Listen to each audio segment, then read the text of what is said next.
Hello, welcome back to my channel. My name is Lucy and I share videos on the topic of long COVID, chronic fatigue syndrome and mind-body approaches that can be used to help those conditions and other mind-body conditions.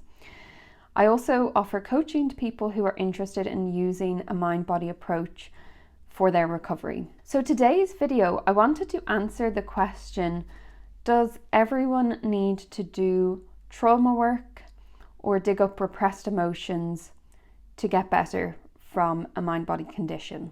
I'm not a medical professional, so this isn't medical or mental health advice. I'm just sharing things based on my own experience and my reading of the mind-body approach. So the simple answer is no, not everyone needs to do work around understanding their repressed emotions or trauma work to get better. And for those people, often they can get better pretty quickly. They might just read a book or they might come across this approach and it clicks and they get better. For other people, actually, it's a little bit more challenging because maybe they struggle to apply this approach to themselves. They struggle to believe in the approach. They may struggle with other aspects of the work in relation to using this approach to get better. So an example of a person like that is someone who maybe had a somewhat balanced life and was generally pretty happy in life, generally pretty grounded and feeling safe in themselves with healthy relationships before getting unwell. And after they got unwell, a lot changed for them. So a huge amount of uncertainty came into their lives because of being diagnosed with a condition with an unknown cause. And because of this, and because of not having a solution from Western medicine, they may have found themselves feeling quite anxious and quite concerned about their symptoms and about activity or about any other triggers that might impact them physically. So in this situation, it would be really natural that someone gets stuck into a cycle of fear and doubt and concern about their symptoms, and they struggle to get out of that because without understanding or becoming aware of a mind-body approach, maybe they don't know why the symptoms are there, they don't know if there's an underlying cause that needs to be discovered, and a lot of their life has been taken away and there's a lot of uncertainty about their future. So it's natural that anyone in that situation is going to feel really anxious and concerned, which will impact their nervous system and could cause dysregulation in the nervous system. So these people may realize that before they got unwell, life was generally good. They generally felt safe in themselves. They were able to get in touch with their emotions and they didn't have too many challenges in terms of always being in fight or flight mode, or they didn't have too many challenges in how they could deal with stressful situations in life. So for these people, the key thing for them to understand and learn is how the cycle of fear and doubt can impact the nervous system, generating more symptoms, which might then make them feel more concerned about activity, about those triggers, which in turn fuels that cycle of our bodies reacting because our nervous system is dysregulated. And depending on the person, those people can make quick progress or they may make slower progress.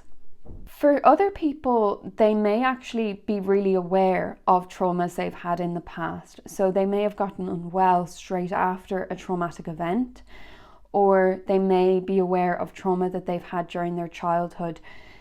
And that may or may not be something they have processed fully. So maybe they've had therapy, but they don't feel it's fully processed, that it still impacts them, or maybe they've never done any processing around that specific trauma, but they know that it's affecting them in their day-to-day lives now in terms of how they behave and how they feel. So for those people, they may benefit from seeing a therapist who is familiar with trauma and who can help them in a safe way explore their trauma, process emotions that are associated with that trauma. Some of these emotions might be repressed. So you might know you went through traumatic events, but you don't actually have any emotions when you think about that event. So those emotions may be more on the subconscious or repressed level. And for others, it may be more obvious. And there's various different types of therapy that can help: EMDR, CBT-based trauma work, and other things. But if you fall into this category where you know the trauma is quite severe, it's worth getting support from someone who is experienced in this way, so that you do not re-traumatize yourself by trying to do it when you don't have the right resources to handle facing that trauma. And then when these people go through therapy or work on their trauma, it's very varied in terms of whether they make quick progress or slower progress, or whether there's other things that might be affecting them in terms of challenges around using a mind-body approach to get better. But learning to manage fear and learning to manage doubt and learning how to manage symptoms when they get worse or after activity is still really important for that group of people. There's another group of people then that it may be a bit less easy for them to understand whether they have repressed emotions or past traumas that might be affecting them. So they may know that they don't have big T trauma like abuse or severe neglect or their basic needs not being met, but they may be aware that maybe they had an absent parent, or that their siblings were very hard on them, or that they were bullied in school. And some of these things they mightn't see as trauma with a big T, but more small traumas that have happened over the course of time. And it can be hard to know then, are there repressed emotions that might go along with that? Or maybe those events are not necessarily affecting someone now. And I think this is why this work can be quite challenging, because some people with mind-body syndromes are very good at repressing emotions and not being aware of emotions. They may even know that they've had difficult times in the past, but they dismiss them and don't allow themselves to acknowledge that that could have been a difficult experience, or that they may carry some emotions as a result of that. And part of that is because they're not aware of the emotions, and because when they think of the event, it brings up no affect or feeling of difficulty. A few things that people in this group can ask themselves to try to figure out whether it's helpful to explore this more would be asking, do they normally operate in a fight or flight mode? So before they got unwell, were they on high alert, fight or flight, choosing to do quite high adrenaline activities or working in a high pressure environment? Now, that's not the case for everyone who chooses to do adrenaline activities or work in a high pressure environment, but it might be a clue that they are used to having this, being in this fight or flight mode. Another question would be, are your symptoms persisting despite doing this work? And despite fully understanding and trusting that the brain is creating symptoms as a protective mechanism, and the fear and doubt can perpetuate symptoms. So for some people, they fully understand that, they fully believe that, but something else is holding them back from getting better. And this can be because they have emotions they're not looking at, they're not experiencing, or that they are struggling to be with day-to-day emotions and acknowledge them because they naturally avoid emotions. Another question you can ask is around personality traits. Are some personality traits a problem for you? So for instance, personality traits that might get in the way of having healthy relationships, like, do you always become the caring person in the relationship? Are you a high achiever? Are you a perfectionist?